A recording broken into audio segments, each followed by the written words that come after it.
మరోసారి భూకంపం. మహబూబ్ నగర్ జిల్లాలోని పలు గ్రామాల్లో కంపించిన భూమి.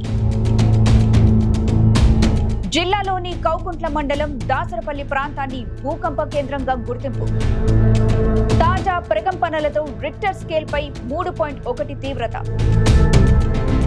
ఇళ్లలో నుంచి బయటకు పరుగులు తీసిన జనం. తెలంగాణలో మరోసారి భూకంపం భయపెట్టింది.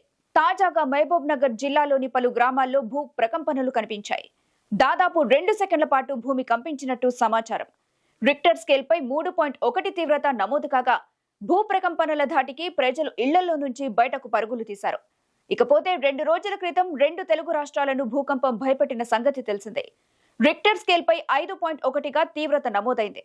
దీంతో వరుస భూ ప్రకంపనలు సంభవిస్తుండటంతో ప్రజలు భయాందోళనకు లోనవుతున్నారు. అయితే ఇవి సాధారణ భూ ప్రకంపనలేనని, ప్రజలు భయపడాల్సిన అవసరం లేదంటూ చెబుతున్నారు అధికారులు.